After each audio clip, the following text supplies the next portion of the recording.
Ndewonu ụmụnne m ndị Igbo ndị ọma njem ọnụ, ekelekwa m unu.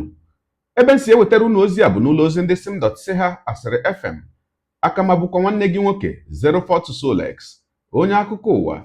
N'ihe onyonyo nke a, o nwere ozi anyị nwetara site n'aka otu nwanne anyị nwoke bụ onye kwudoro ndị omekome n'ụzọ. Nwanne anyị nwoke onye nwe aka anyị na-ahụ n'iru ihe onyonyo a ugbu a, ọ na-akọwa na ihe bara n'aka ị na-ekiri ugbu a bụ mkpụrụ mgbọ 10 bụ nke ndị omekome ahụ gbara ya. Nke a mere n'obodo Ọba nke nọ n'ime okpuru ọchịchị Idemmili South nke steeti Anambra, dịka anyị nụrụ na ozi olu edekọrọ edekọ nke WhatsApp bụ nke ama dịka WhatsApp voice note n'olu bekee, nke ya bụ nwanne anyị nwoke zipụtara ebe ọ kọwara ka ya bụ ihe si wee mee. Anyị wee hụ ya bụ ozi wee sị mba na anyị ga-eweta ya ka unu bụ ụmụnne anyị soro anyị nụ ka ya bụ ihe si wee mee, maka na oge anyị nọ n'ime ya ugbu a bụ oge jọrọ oke njọ. Ogologo okwu adị mmanụ ka mgbede, ya mere ọ ga-aka mma ka iburu oche gị kpụdobe nso ma nọrọ ala ka anyị tinye ntị na ya bụ ozi ma nụrụ n'olu ya bụ nwanne anyị nwoke onye nke zutere ndị omekome ahụ. Ma dịka ị na-ege ya bụ ozi, nwanne m nwoke nwanne m nwaanyị, biko naanị otu ihe ọma ị ga-emere anyị bụ inyere m aka tụsaa ihe onyonyo a ka o rukwuru ụmụnne anyị niile bụ ndị Igbo, ndị bi n'ala Igbo na ndị bikwa na mpaghara dị iche iche nke obodo Naijiria, makwanụ ndị bi na mba ofesi. Tụmadụ dịka a na-akwado ihe emume ekeresimesi nke afọ a, ọtụtụ ndị mmadụ na-akwado ịla ala Igbo.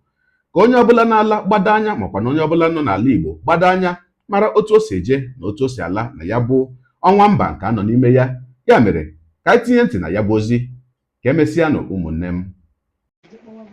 Good afternoon, my brothers. Ndị otu anyị ndewo na nwanne Christian ọsọ na-ekwu nke onye obere dabi oden n'esteeti na ihe ọnọfọrọ na-abụ ihe mere n'abalị infọmeshọn ka nna ya biko ka onye ọbụla mụrụ anya, maka na ọba anyị ebizi ebi from Idemmili agbagota Chicago. Ihe na-eme ebe a kịta, biko nụ onye ọbụla na-aga ebe a ya mee ka ya chọọ na ọ na-aga ebe a before 6 o'clock.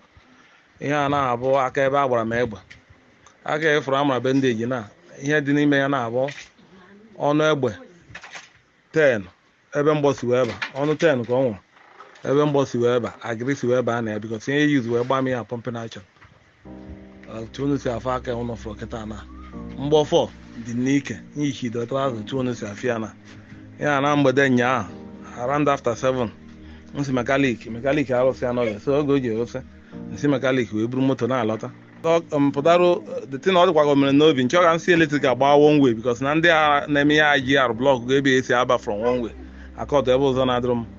na-erute ebe ma agba one way trela esi ebe a na-ekwupụta ndezi anya na mgbago ọ dị bizi ndị moto na-aga ya nsị ka ngaba ebe ọ nwere ndị na-aga ya na-agbagotazi briji Idemmili ka nnọ ngafe tatụ na-eru 5 naira fụ na ndị mmadụ na tọn mụ atọn kwa moto m chezi ihu ebe nsi wee bịa marago onye tọn n'ọnụ buru n'obi na ndị na-eme ihe na ha blọkụrụ ebe a na-adịrụ mma n'ebe ahụ ka ihe niile na-eme na-agbadatazi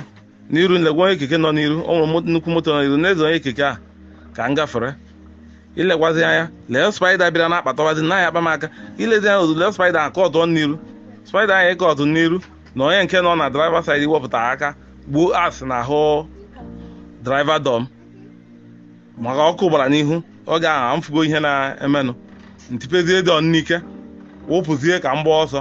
ịgbazi ọsọ ahụ maka moto ndị dị n'ahụ demarcation gbafee azụ butu nke m wụọ da demarcation nke nọ na passenger side n'azụ arịpụtago gbaa the pumping action. Ama ma ọchị ịgbagbu m agbagbu ka ọchị ịgbaji m ọkwụ ebe ahụ ọ gbaziri. Luckily for me, to government have it, nwụfego already. Aka m nọzi n'elu nji wee wụfe abụrụ ebe ọ gbara dị egbe bit nke bara n'ike, so anụgo m ụda egbe na mburu na-agba ọsọ na-agbagotazi fụ na aka na-adị wet mesịrị aka nyilon sleeve fụzie na blood na agụ n'ala. Nwanne m azọba onwe m na-agbago ka m na-agbago ife ahụ onwe ọnụ onye ya nyere egbe adago, onye ọbụla na-azụ isi onwe ya.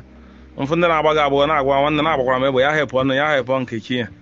ma okeke onwe onye gara ma ya mgbagotazi ọsọ a m gbara lee anya fụ na onwe onye na-achụ ma ndị onwe onye na-eso ncheta na nji ha nke na-akpa mfọpụta ha nke a werezi ya kee mọzụ ebe mọzụ mgbagodo aka kechizie ya blọd ahụ ebelata. Ntị ebe ahụ mgbagide ọsọ ahụ wee rute Haret nke anọ na ebe esi aba Chicago. Ebe a ka mbazi n'ime datị ụlọ ọgwụ ama akpọ ebe ahụ ka famasi before ngwa ihe men abụghịziri dọkịta wee bịa trit gbaa ma ọgwụ trit wee kwa ya ụmụnne biko na onwe ya ọzọ njekwu ya na-abụrụ onye ọbụla mụrụ anya ọ baghị ebizi ebi insekuriti ya na-ekwubi ya n'Ọnịcha last week ha buru oyi nwoke na-eje ahịa n'ụtụtụ saịdị ukwu akị azụ Army Gate nke a abụzikwa n'ọma n'abalị ma nke a n'ụtụtụ ka nke a na-eme onye na-apụta ahịa onye na-apụ ahịa highest off from 8 to 9 or 10 azụ Army Gate buru ya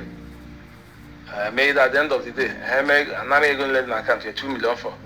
hapụ ya were nnukwu fon ya hapụ ya la moto ya ọ wee pụta si ebi kịta nke mere n'abalị a nke ana m anụgbu akọ ihe niile m na-anụgbu bụ n'akọ ma nke na-agwa ụnụ na-abụ nke mere ofu onye otu ụnụ Chinonso nwanne gị Chinonso ka ife anụnwa na-amere ihe aka nke ụzọ na-afụ mfe na picha n'ụtụtụ ya m na-eje ka mara ebe e nwere ike ịwapụsị mgba anụnwa ka m siri picha wee sị ka njiri ohere atụsara ụnụ ozi maka na ọzọ emezila amaka and ihe ọjọọ mere m ọrụ oge m ji ekpe ebere ka o mee onye ọbụla ka ọ dịrị anyị mma n'aha Jizọs. Ndewo.